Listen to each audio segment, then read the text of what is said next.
तो आज हम बात करेंगे कि हम अपनी कुंडली में आसानी से कैसे पहचानें कि कौन सा ग्रह उच्च का है, कौन सा नीच का है। ये मैं बहुत आसानी से, बहुत सरलता से आपको नंबरों के माध्यम से सिखाऊंगा। राशियों से तो सिखाऊंगा ही, साथ में नंबरों के माध्यम से भी सिखाऊंगा। और साथ ही ये आज इस वीडियो में बताऊंगा कि ग्रह को हम ये कैसे पहचानें कि ये हमारा ग्रह जो है वो स्त्री राशि में जाके बैठा है कि पुरुष राशि में। क्योंकि आपने सुना होगा कि फल कथन कहते समय किताबों में, शास्त्रों में, और हम जो वीडियो देखते हैं और जो मैं भी आपको आगे सिखाऊंगा उसमें कहूँगा कि स्त्री राशि में बैठा है तो ऐसे फल देगा, पुरुष राशि में बैठा है तो ऐसे फल देगा, दोनों के फलों में अंतर आएगा। तो आज हम इसे आसान वाले तरीके से समझते हैं।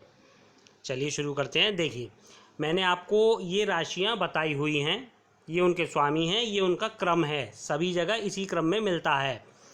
ये मेरे पिछले वीडियो में भी था, इसे आप उसमें जाके आसानी से सीख सकते हैं, नहीं तो इसका फ़ोटो खींच लीजिए। अब हम बात कर रहे थे सबसे पहले स्त्री और पुरुष राशि की। मान लीजिए सूर्य जो है स्त्री राशि में बैठा है तो अलग प्रकार के फल देगा, और अगर पुरुष राशि में बैठा है तो अलग प्रकार के फल देगा।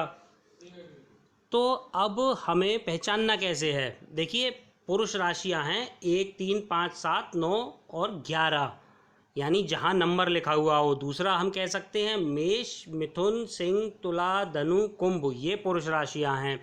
स्त्री राशियां हैं 2, 4, 6, 8, 10 और 12, यानी कि वृषभ, कर्क, कन्या, वृश्चिक, मकर और मीन। यानी एक यहाँ आया, 2 यहाँ आया, तीसरी यहाँ आई, चौथी यहाँ आई, पाँचवीं यहाँ, छठी यहाँ।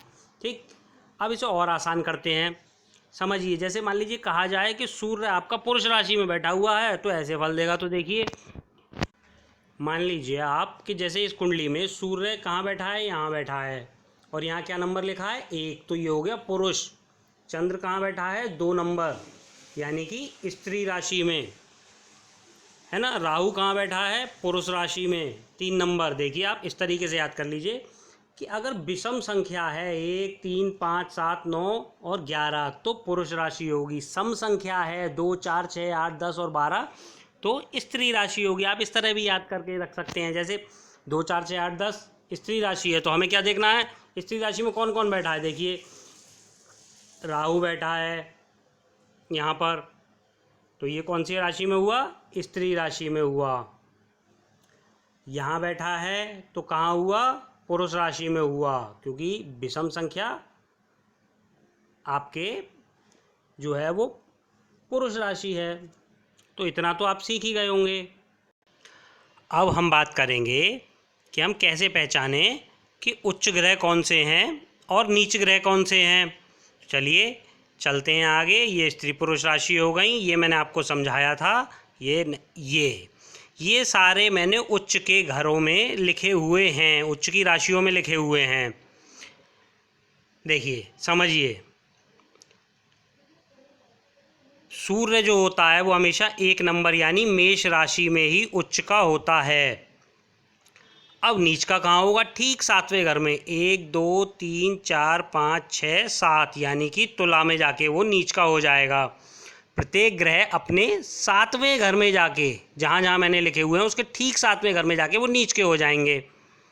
तो अब अभी हम बात करते हैं कि उच्च के कौन कौन से थे, फिर नीच के तो आप निकाल ही लेंगे। जैसे गुरु यहाँ पर अगर उच्च का है कर्क में तो कहाँ 1, 2, 3, 4, 5, 6, 7, यहाँ मकर में नीच का हो जाएगा। ठीक है, चलिए तो अब हम शुरू करते हैं कि शुक्र से। देखिए, शुक्र जो है वो मीन राशि में जो है उच्च का हो जाता है। अब बैठा कहीं भी हो आपकी कुंडली में, हो सकता है यहाँ बैठा हो, बस वहाँ 12 नंबर लिखा हुआ हो।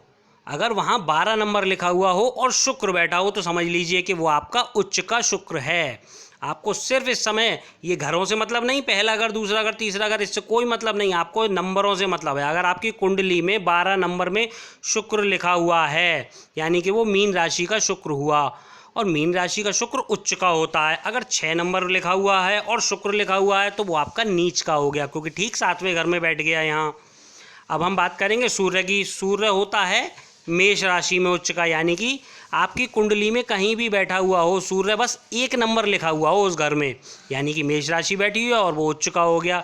चंद्र होता है वृषभ में, यानी कि 2 नंबर लिखा हुआ हो उस घर में, चाहे बैठा यहाँ हो, यहाँ हो, यहाँ हो, 6, 8, 12 में भी बैठा हुआ हो, त्रिकोण में हो सकता है, केंद्र में हो सकता है, कहीं भी होगा।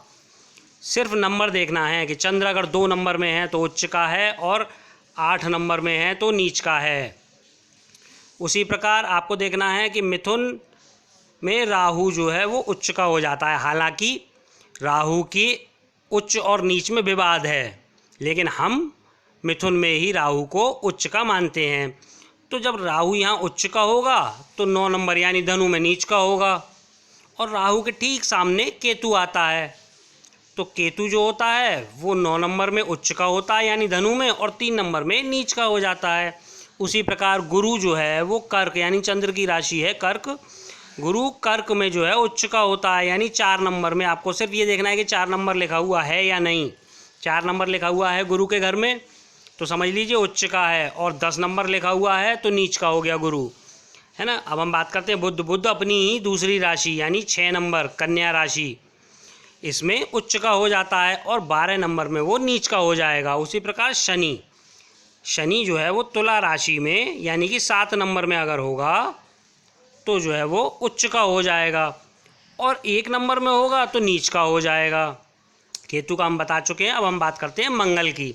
मंगल जो है 10 नंबर लिखा हुआ हो यानी कि मकर राशि में होगा वो तो उच्च का हो जाएगा। बैठा किसी भी घर में हो सकता है, लेकिन सिर्फ 10 नंबर देखना है आपको। तो मंगल बैठा है और 10 नंबर लिखा हुआ है तो उच्च का हो गया, और 4 नंबर लिखा हुआ है और मंगल बैठा हुआ है तो नीच का हो गया।